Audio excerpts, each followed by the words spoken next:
Hello and welcome! In this video we will create match3 game using Pixie. And before I start, I will say a few words about the format of this video. First, this tutorial has a text version which is available at my website gamedev.land at the match3 page. So here you can open this page and follow this text version of the tutorial. And you can use an additional material and like using the blocks of code of the game that we develop. Secondly, this video is a brief overview of this tutorial. The purpose of our video is to show you how we can make a match3 game step by step, that we will analyze the sequence of actions that I myself perform when developing a game. And of course we will analyze the algorithm in the code, but now I will not write code from scratch, from absolute zero. Instead, I will take the code that I prepared in the text of the tutorial and use it in my project and discuss the algorithm step by step in each block of code and show the result. I also plan to prepare a full-fledged video course in which we will not be limited by the time of the video for YouTube, and there I will prepare all the video tutorials for each step of the development, and in that video lessons I will just write the code from scratch, and there we will analyze all the topics in much more detail and even develop more functionality. So if you need more complex level of discussion, you may be interested in such a video course. The link will be in the description when the course is ready. And now let's get started. And we'll start by downloading our Pixie project template, which we will use as a foundation of the game. So we have already developed it, and there is a tutorial for it. So here on the match3 page we can open the page with the project template, and here is a tutorial that we already prepared. So here you see the video version of the tutorial on how to create Pixie project template and full text version with all the code blocks. And here is the GitHub repository that we will use as a foundation of our game. So let me just click and download it as a zip, and here we are. So if you want to get an idea of the template itself, so go through the tutorials on how to create it, but if you want to jump straight into the game development, you can do that as well. And let me open the folder that I have downloaded, and I click Show in Finder to find it. And here let me extract these files. Now we can remove the zip, and let us rename Pixie project template to match3, since we will develop match3 game. And that's all. This is our foundation. That's where we will start. And now we can open VS Code editor. And I'm using VS Code editor for development, so I just drag and drop my folder to the editor, open it here, and here we are. This is our game project. And next, before we start, let's look at the game that we will develop. Here on the match3 page on GameDevLand, you can find a link to preview demo. We can open it and look here. This is a game that we're going to develop. This is a simple match3 game where we can collect combinations by moving tiles, and 3 identical tiles in a row or in a column will be disappeared, and the new tiles will fall down to the board. So that's our game basically. So for this game we have, as you see, several assets: the background, the board field, the tiles in that field, and our first task is to create a board, and especially create a single field of the board, which is that PNG file, the single square, where we will place the tiles in the future. So to start, we should download the assets. So we should download the assets pack and open in this in Finder and extract to sprites folder, delete the zip, and here you can see all the tiles, all the sprites that we will use in the game. And what I mean by the board field is that sprite field.png, as you see, it's used for the background of the tile. So we call it a board field. Okay, so let me just copy all this folder, all these files from the sprites folder and paste it into our project match3 src sprites here. So let me just paste it here, replace the background, and here we are. Now we have in our project we have sprites, and all these files is available for our project. And we will start by creating this field on the screen, the single field. Let's create a class that we will use for render and process the field. In src scripts game, I create a file and call this file field.js, and there will be a code for the field object. So I will paste this block of code. So we have a class, and as we know, field in a board is located in a certain column and in a certain row, and these properties of the field class define the row and a column of this field in a board. We also create a sprite which is named field, and we have field PNG. And this sprite stands for the field of the board. We place the sprite in a position, and the position of the sprite depends on the position of this field in the board. So we take into account the size of the sprite and the position in a grid, which is row and a column. So we multiply the sprite dimensions by the row and a column, and that's how we can get positions in pixels on the screen.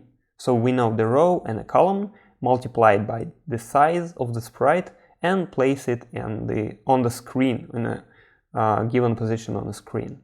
We also set in the anchor point to 0.5.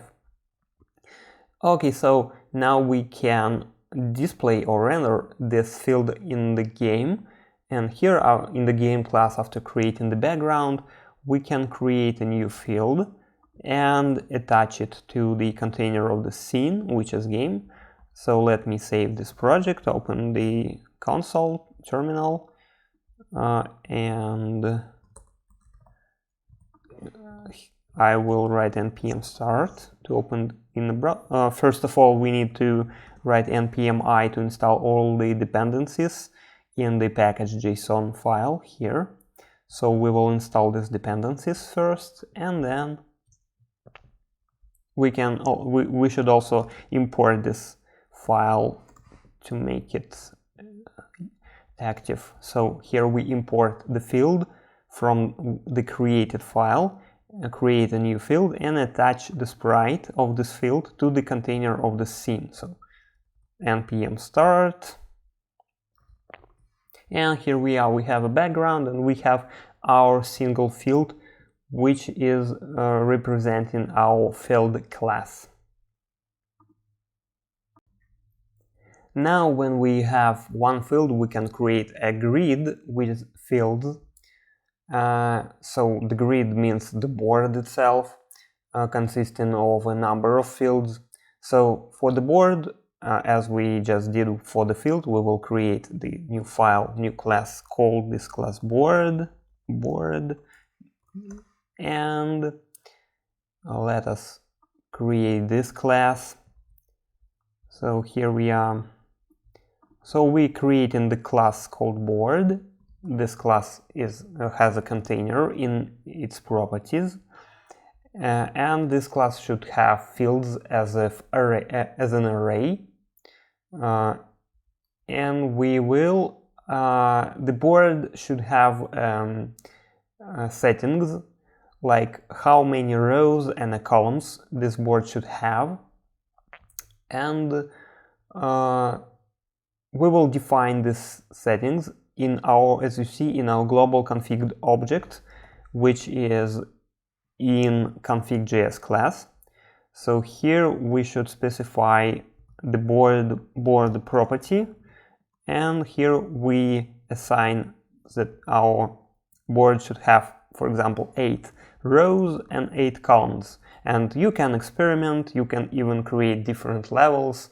For example, on the first level we have one amount of rows and columns, and on the second level another amount. So this should be parameterized, this should be configurable, and that's how we can use the settings from the global config object in our board class. So we will add all elements of the board to the container. That means that all fields of the board should be added to the container of this board, and this container should be added to this game scene container here, right?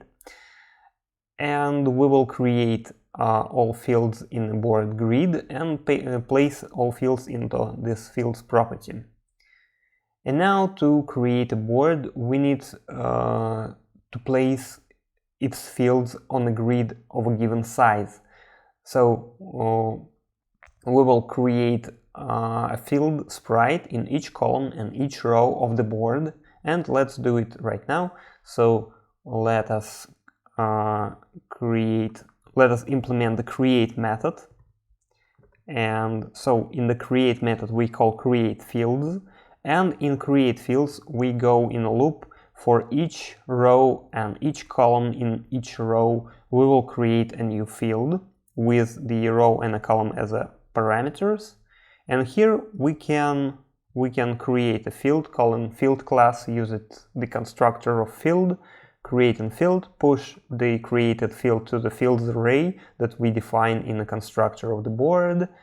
And finally, we should add the field sprite to the container of the board, as we did it in the game. When we created a single field, we added the field sprite to the container of the scene, but now we create a field and we add the field sprite.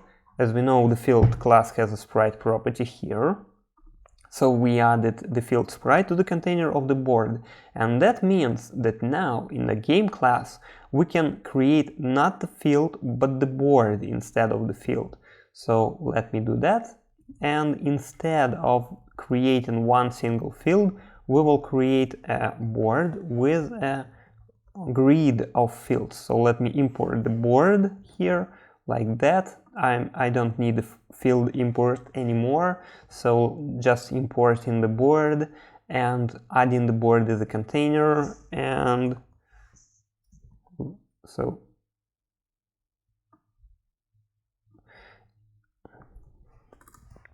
let me look at the browser, and here we are. Here we see the board which is a grid of fields, 8 fields in a row, 8 fields in a column. But now the board is located in the upper left corner of the screen, as you see, and we can fix this by aligning the position to the center of the screen. So we actually can get the size of the board's field by taking the first element from the generated fields array and reading the width of its sprite. So let us open the board class, and let's create the adjust position method and call it after we create the board. And in that method we will do the functionality to adjust the board position to align it in the center of the screen.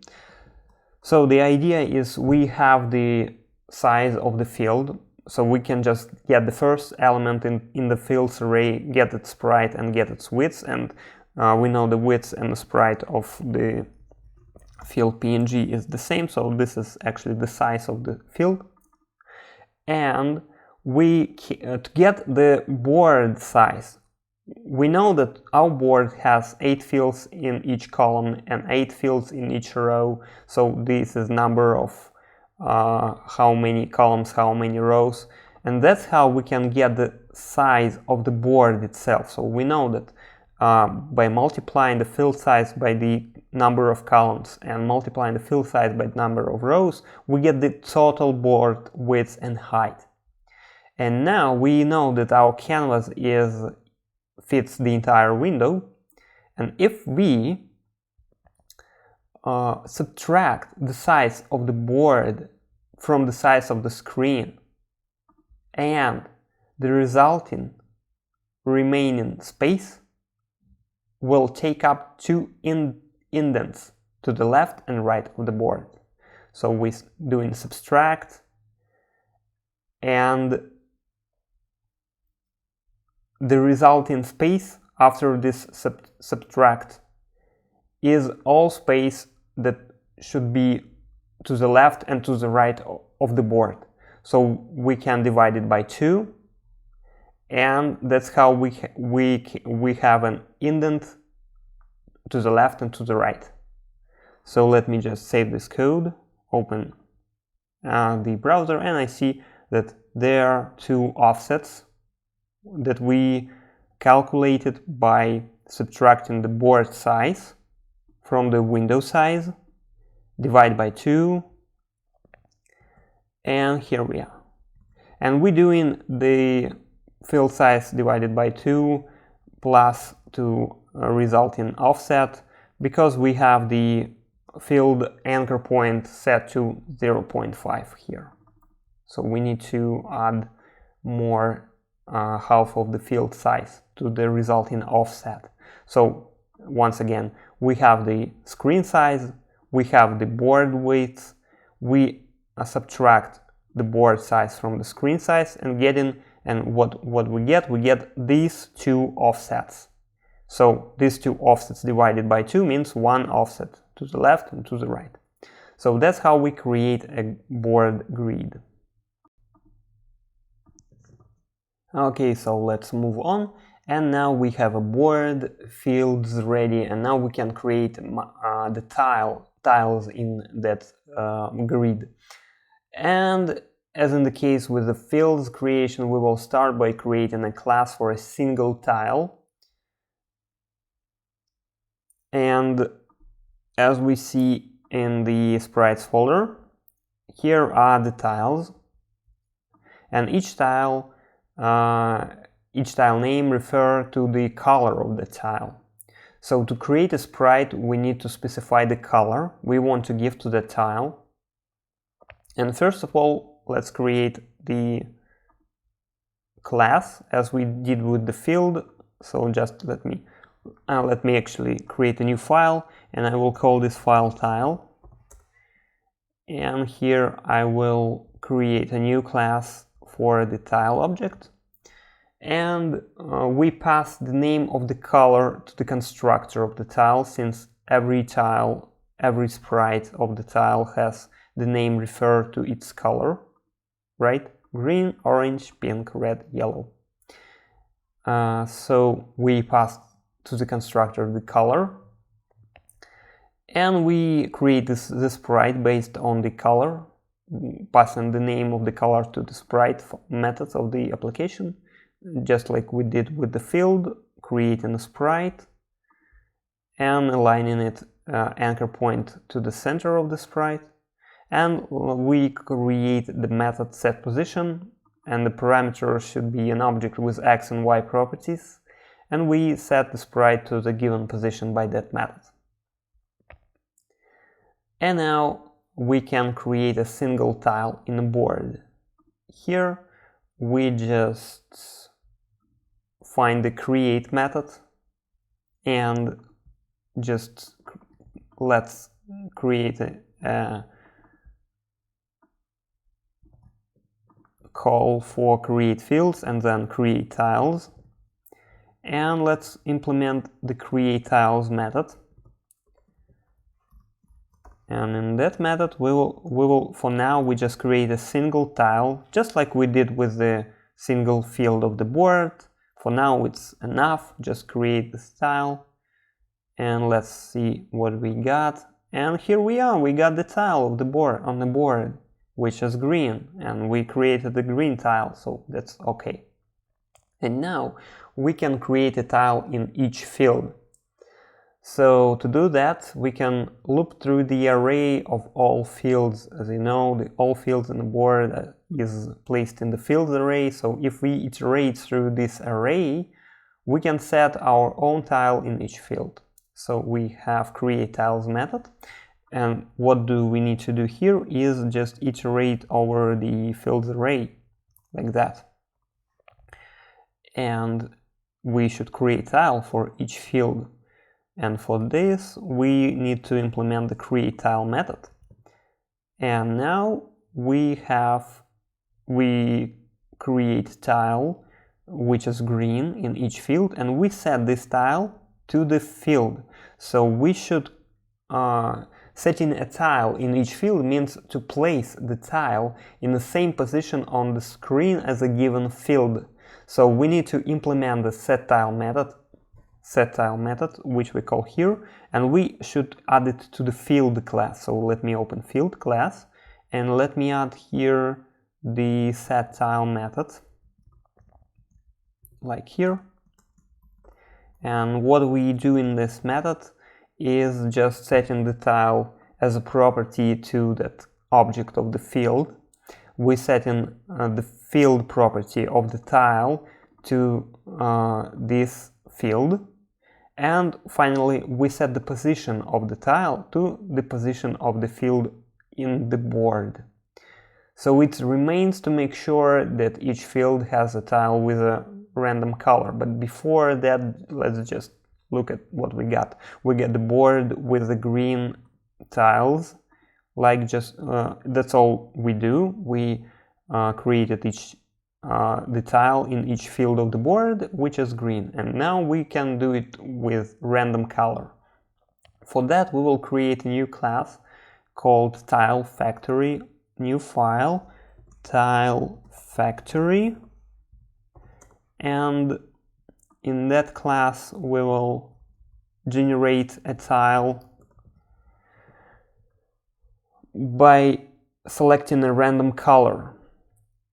So first of all, we need a list of all colors available, and we should get all colors available in the config, which is in config.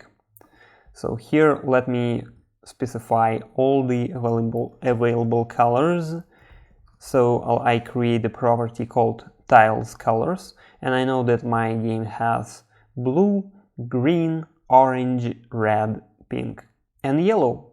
So I have 6 available tiles, and secondly, I use a random number to get the random element of this array, tiles colors. So I don't have this method yet. Let me just add it to our system tools class. So now we here have only massive require method to load assets, and I add random number that gives me a random integer between min and max in the parameters. So in the tiles factory, I just set the I just call random number between 0, which is the first index of tiles colors array, and the last index of tiles colors array. So the random index, and by the random index of tiles colors, I get the random color name and create a new tile with the parameter of that color. That's how I will generate the random tile. And here in the board class, instead of creating a new tile manually, I just create it with the tile factory, and I must import the tile factory before I use it, add it to the tile factory, and now we see that every time I load the page, I see different tiles in each board, in each field of the board. And now we can start develop the functionality for moving tiles. And first, we need to select a tile to move. To select a tile, we need to click on it. This means the tiles must be interactive. So let's add interactivity when creating tiles in a board class. So in a board class, we create tiles, as you know, in createTiles method, and each tile is created in createTile method. And here, after creating the tile from the tile factory, we can add some interactivity to that tile, and we do it by setting the interactive flag by true, and on the sprite property we can handle the event pointer down. This is a pixie pointer event, and on this event we will fire our custom event, which we call tile touch start. That's how we can understand that some tile being touched. And now in the game class, so let me open the game class. In the constructor of the game, we know that board now work with the tile touch start event, so we can listen to that event that can be fired by the container of the board. So we just did it here, right? In the create tile, for each tile we set the event listener. So now that on the pointer down event appears, we emit our own custom event by the container, so we can listen to tile touch start in the game here, and when we see this event we will call on tile click method.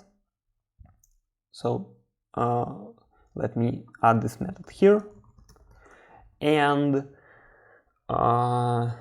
in this method we actually will handle all possible scenarios.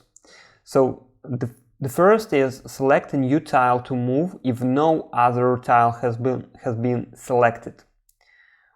The second is we will swap tiles if another tile has already been selected and it's next to the current tile. And finally, the third scenario is select a new tile if another tile has already been selected, but it's not the next tile to the current tile. So for now, we will implement only the first scenario, which is selecting a new tile to move when no other tiles have been selected. So just first scenario, which is we don't have the selected tile, so this condition is empty for now. So this means that we didn't select any tile yet, and we need to select the new tile on the board. So we need to add the select tile method here. So we create a property selected tile in the game class to represent the tile is selected at the moment. And we call, as you see, we call select method on the field of the selected tile. And we do that to highlight the field with the selected tile by showing an additional border of this field. So we need to create this method. So let's go to the field class. And here, first of all, we need to create a selected sprite. And we know that we have field selected PNG, and it differs from the field. So as you see, field selected is the field with the border here, right? So as a second sprite, we will create the selected sprite, and we set it visible to false by default, add it to the container of the sprite, set it to visible to false, set in the anchor point, and now we can create select and unselect methods, and in that methods we just control the visibility of the sprite by setting the visible flag of the selected sprite to true in the select and to false in the unselect. And that's how in the game class we can select the tile. By doing this, by calling the select method of the field, we just show the field selected PNG, which has the border, and that's how we understand that we have selected some tile in some field, and we also remember what tile we selected on this step. So if I open, I just see that I can select some tile by clicking on it, and I see the border. That means that this tile is selected right now. Okay. And now we can swap the tiles in the game class in the onTileClick method. Let's add the swap method call, which implements the movement of selected tiles. So now we can handle the second scenario. The first one was we select tile when there was no selected tile on the previous step, but now if we have already selected some tile, we can actually swap the selected tile which is remembered in the selected tile property of the game class, and the tile that comes in the parameter which is selected just now. And let's talk about what do we need to do to swap tiles. So let's add the swap method first, and this method, as you see, gets two parameters: the selected tile on the previous step and the new tiles that's just been clicked. So first of all, we need to reset fields in the moving tiles. So these tiles which are moved, they should be swapped, and that means that fields properties of each of the tiles should be reset. We also should reset tiles properties in the fields classes, in the fields objects, and finally we should place the moved tiles in the positions of the new fields on the screen. And so doing these three steps, we can implement the swap method. So let me just go through this method. So first of all, we will lock the board. We're doing it by adding the disabled flag, and we're doing it to prevent tiles from moving again while the animation is already running. Since we start movement, the animation of movement starts, and it takes some time to complete. So the tile's not moving instantly, it's moving in some amount of time. And in that time, the board should be disabled to prevent any more clicks on the board. So we should check this flag actually in the onTileClick class. So let me just add this check here. So if the board is disabled, just return. So do nothing. So if the board is not active, we will return from that method and not going to process the click event. Okay, and now we get back to the swap method. So we disable the board, we clear selection. That means we need to hide the field selected PNG frame from the field of the selected tile object. So let me just create this method.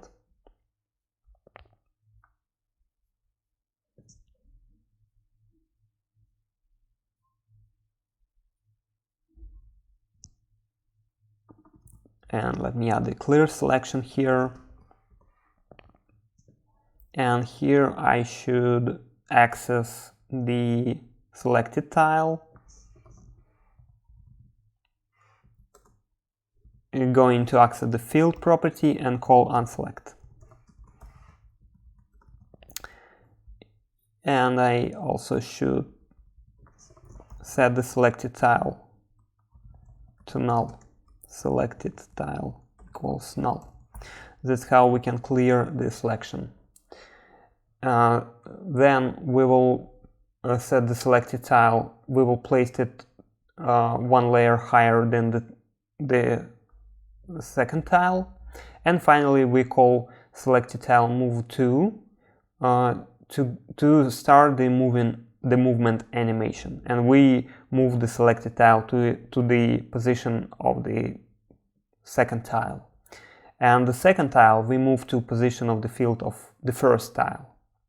And after this move animation completes, we finally call the board swap method, which we didn't implement yet. We will do it right now. And here we can set the disabled flag to false. And first we should implement the move2 method. So we are going to do this in the tile class.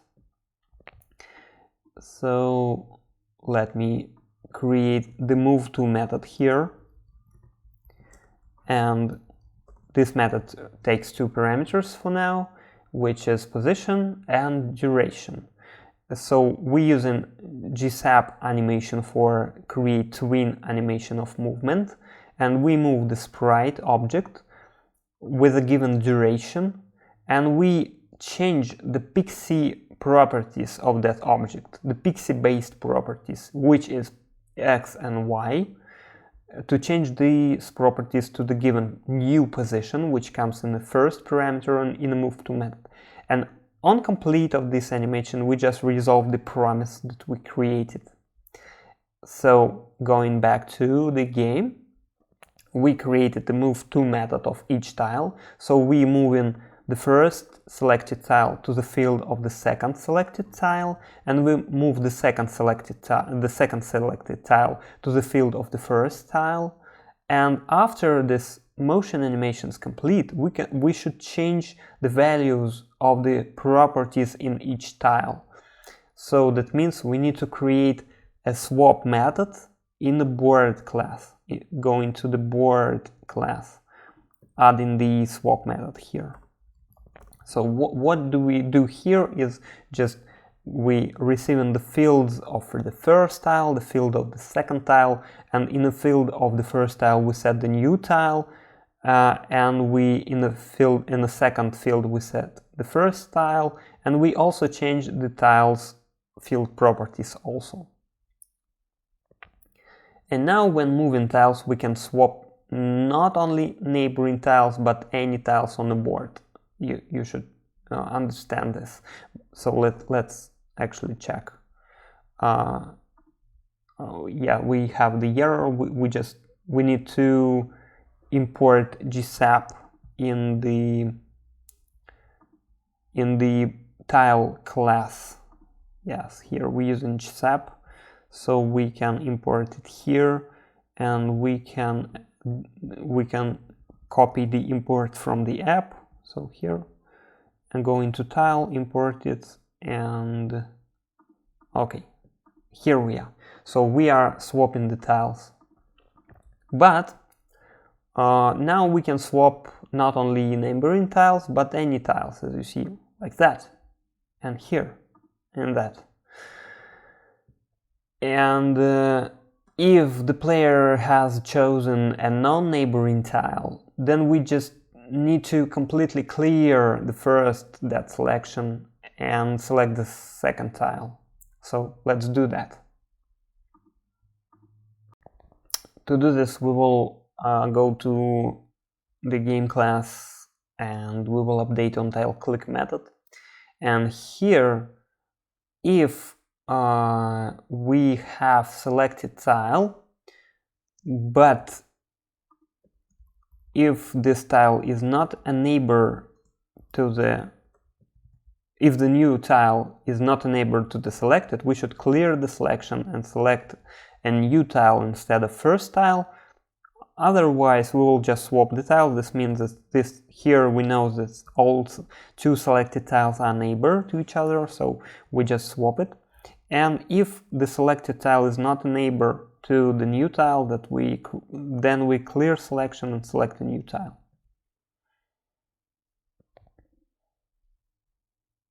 Okay, so as you see, we need to create an isNeighbor method, and we need to do it in a tile class. So let me open the tile class, add the isNeighbor method, and here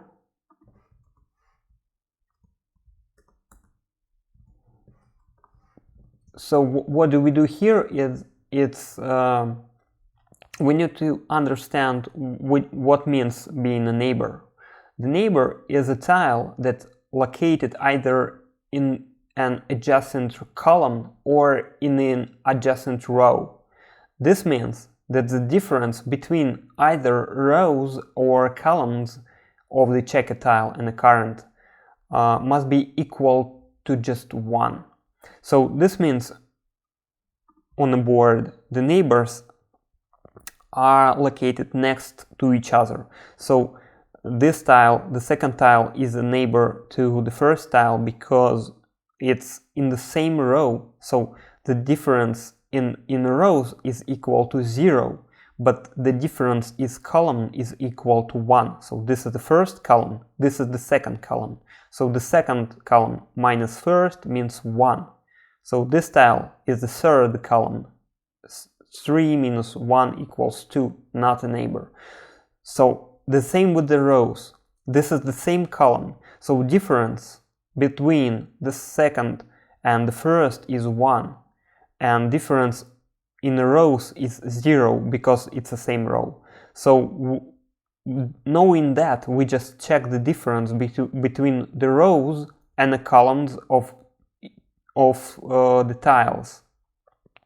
And if the difference between n rows and columns is equal to 1, that means there is no difference in a row or in a column, but it's only one difference that in a row or in a column. That means that total difference between rows and columns equal to 1, so the tile is neighbor to the next tile. And let me save this, open the browser, and I can still swap the neighbors, but I can't swap the non-neighboring tiles. So when I try to swap non-neighboring tiles, I just create a new selection. Right, in the game, if there is no non-neighbor, then just clear selection, and that's all. And now, when we finally we are able to swap the tiles, we can search for combinations. So the board will be checked for the combinations after each swap. A combination is considered to be the collection of 3, 4, or 5 identical tiles in a row. Like here we have 3 tiles, and this is a combination that needs to be collected. Here is the combination that needs to be collected.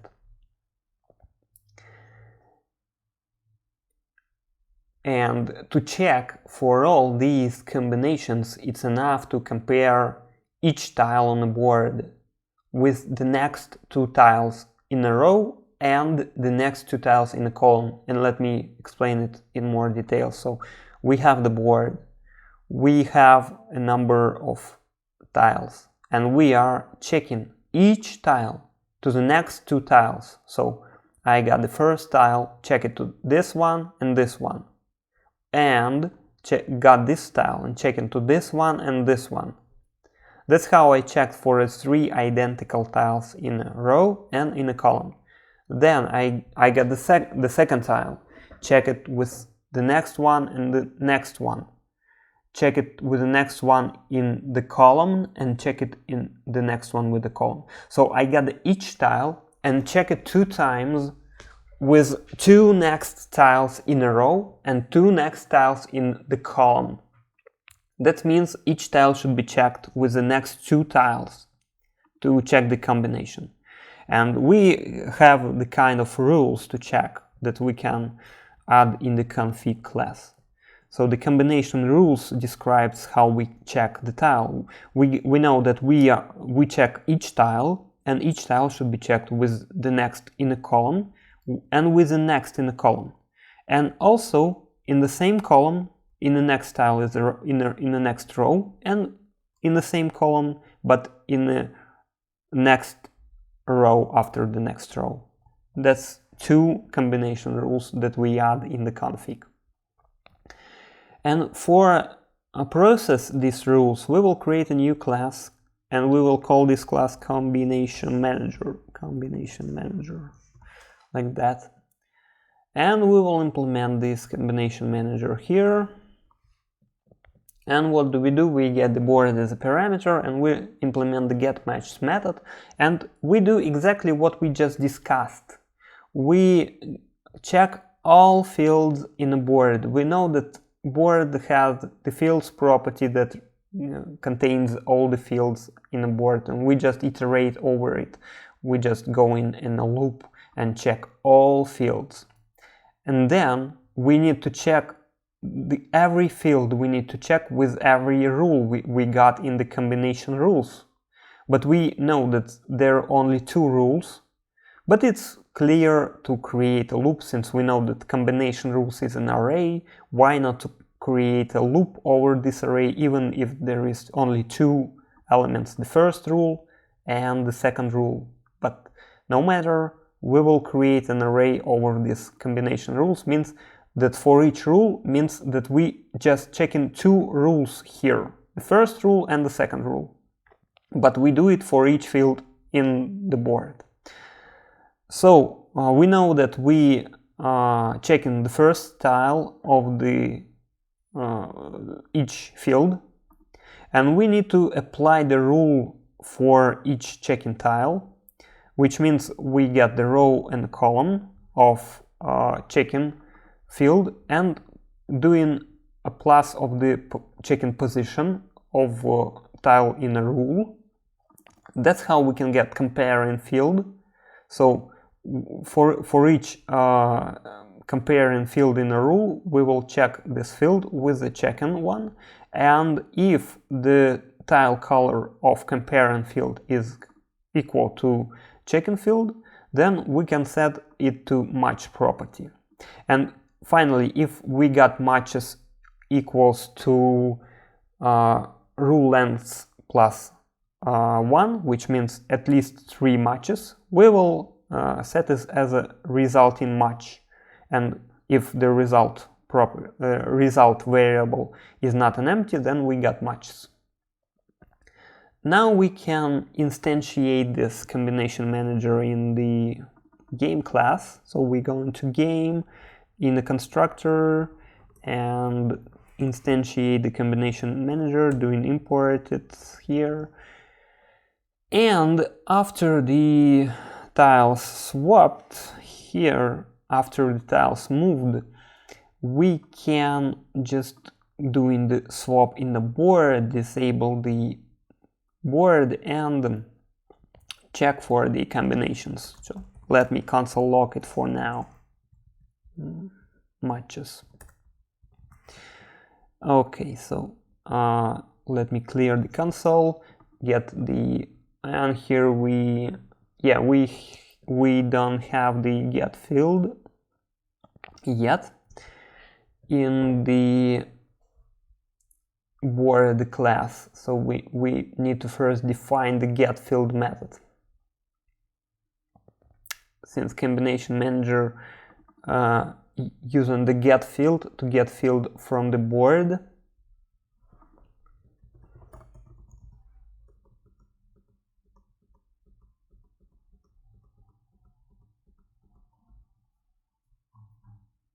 so let me go into the board and let me define this method here, get field, and by row and the column, and we will just return this fields, find field with which has row equal to row and field call equal to call. And that's how we can get the field.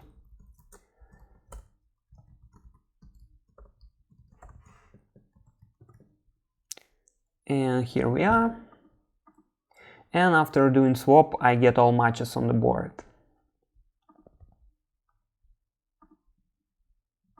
Now, when we get matches, we can remove matched tiles. And in the game class, we got matches, and here, instead of just console log these matches, we can remove it. So first of all, we should check if there is some matches, then just call process matches and define this method. And in process matches, we just call remove matches for now. We will implement more functionality later. For now, to remove matches, we just go in an array of matches, and each match in an array we'll call just tile remove method that needs to be implemented in the tile class. So open the tile class, add the remove method here, like that. And what do we do here is just checking if there is already no sprite. That means the tile already been removed. In another case is there is a sprite and we should destroy the sprite, set it to null. And if there is some field, we should reset the field, set this field to null, and set the tile in that field to null also. And let's check what we got. So after swap, yes, we removed all the combinations on the board. So yeah, I know that we have combinations from start, but we will handle it later. For now, we just remove combinations on every swap.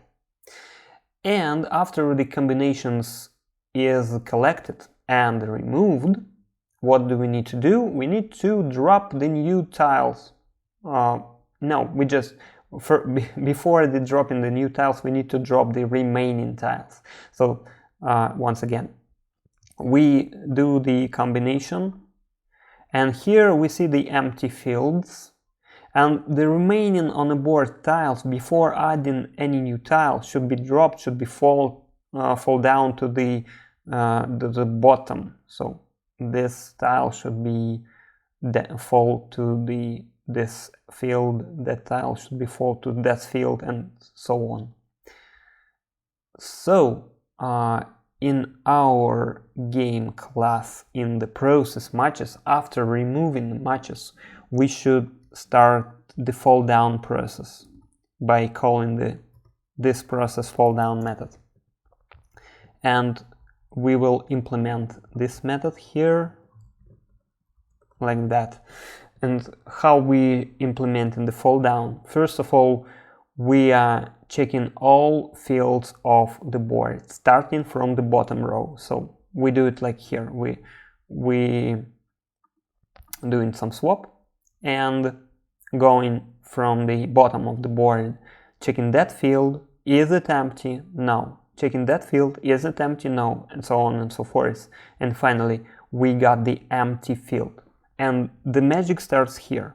After we found the empty field, so if there is no, we get in the fields, yeah, we get in the field until we found the field with no tile, which is what means empty field. That means actually there is no tile in the field. If we have found an empty field, starting to check in from the bottom, right? So we check, and finally got. That is not empty, not empty, not empty, not empty, and here we are. Here we found the empty field. We will start the fall down process to that empty field. So here we have the empty field. So we need to find in that column the first tile that should be going to that field. And we do it in the fall down method. And I need to create the fall down method. Here it is. So we are starting the process of fall down to that field, which means that now we need to check this column by checking each row, each higher row in that particular column. So we go in through the rows in that column. Okay, so until we find a field with the tile. So when we found the first field with a tile, so the field is not empty, we get the tile and set the tile to the empty field that we found on the previous step in the process fold down method. And we fold down this tile to that field, which means we just move it to that field. To create the fold down method or in the tile class, it's simply add move to call with additional properties. So we need to add a delay and isIn function, and we will add it as 2 parameters here, like that. Okay, so that's how we can create a fold down. Let's check what we got. And here we are. The second is not works, but we will fix that.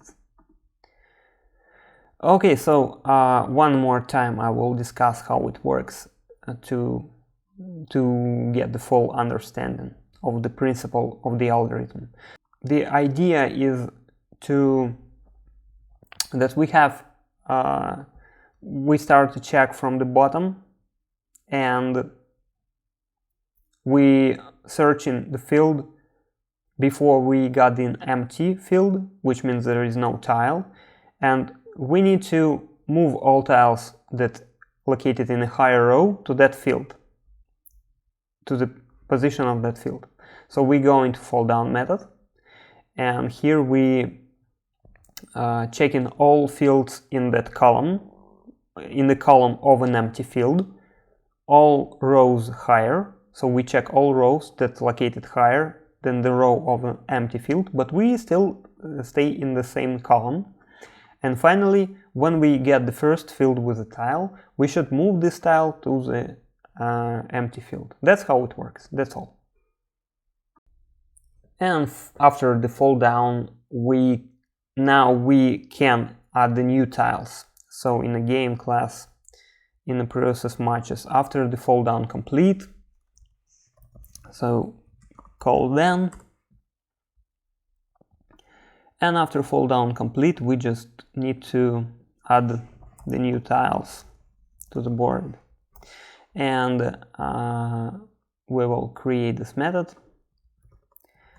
And in that method, what do we do here is just we should get all fields that don't have tiles by filtering the board fields property and getting all fields where tile set to null.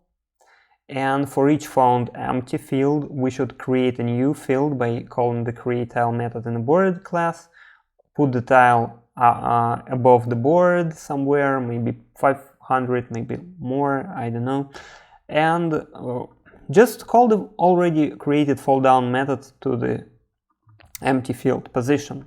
And this kind of delay, means that the tile should be fold in some order. So the most bottom field will the most bottom tiles should be fold earlier before the tiles that should be fold in higher rows. Okay, so let me save it and check.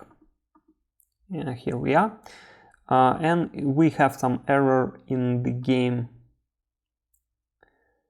Here, let me fix this error. Yeah, and the problem is that createTile method should return a tile after creation, but now there is no tile returned, so just create the tile, return the tile here. Okay, so and here we are, the fold down works, the adding new tile works, all works just as expected. Great. Now so after fold the new tiles, the completion of folding new tiles, as you see, the new combination may appear. So we just make the fold down, but the new combinations appeared after our fall down.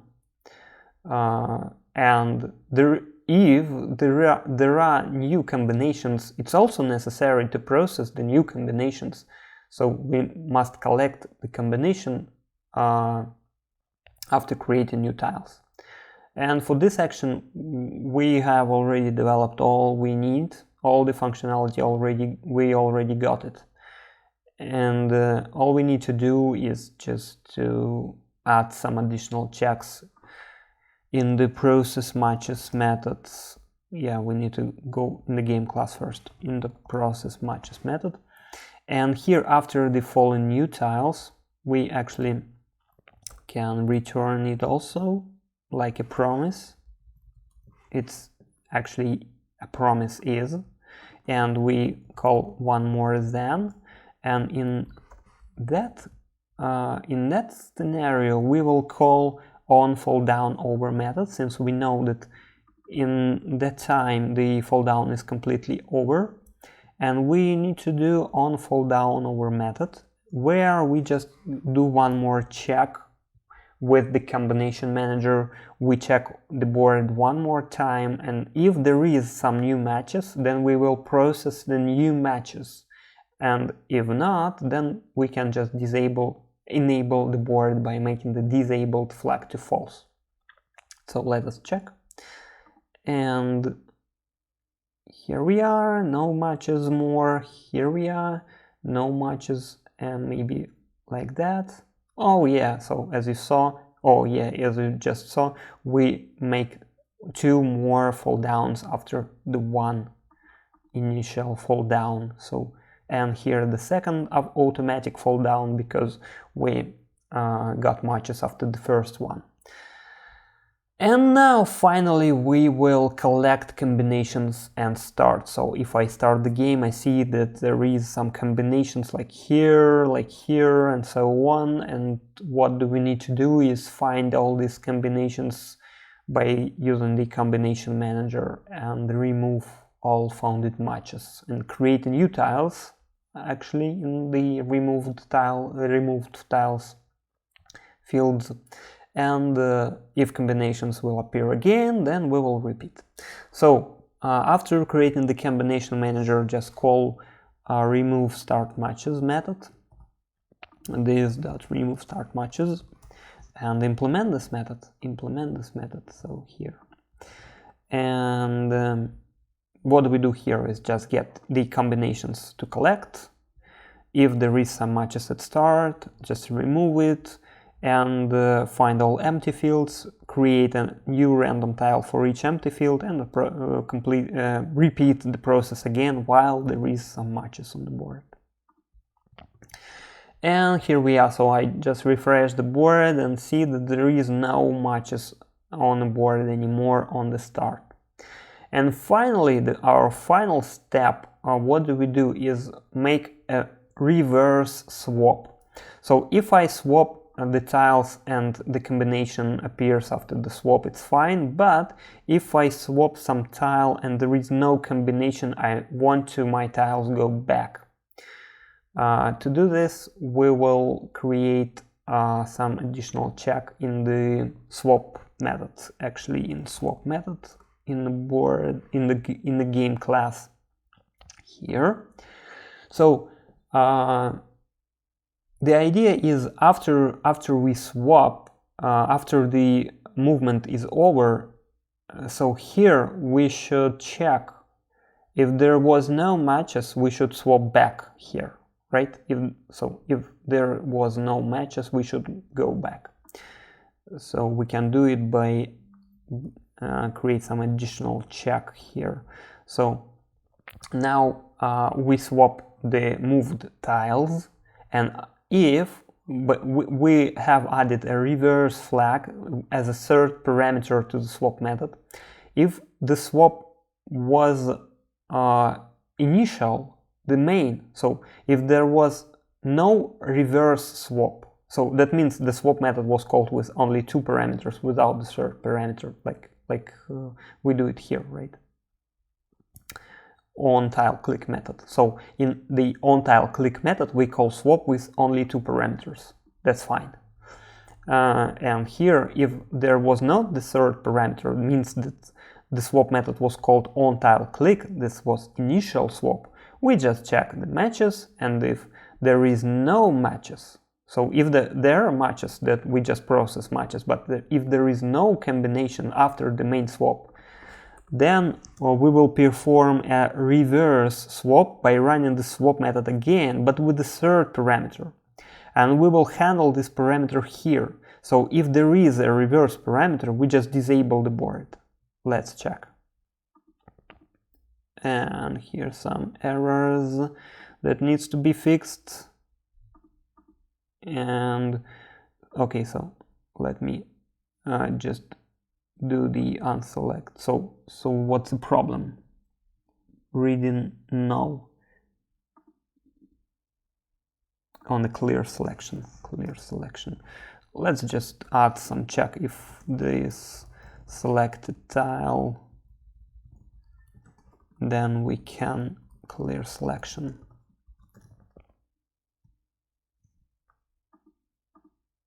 And here we are. The reverse swap is working. So I think that's enough for the video on the YouTube, and as I already mentioned, we will try to create some more detailed video course. We will create more functionality. And you know that we can add some more animations, like we can highlight the selected tiles, the moving tiles. So we also need some core functionality, like checking if there is no available moves on the board, then we should shuffle the board. That's also an extra additional functionality that we can create in the detailed video course. So if you want to get more details, just go and get familiar with the course that we'll try to create. And yes, that's enough for the core match3 algorithm, I think. I believe, I hope that you found it interesting, my approach of creating the match3 algorithm.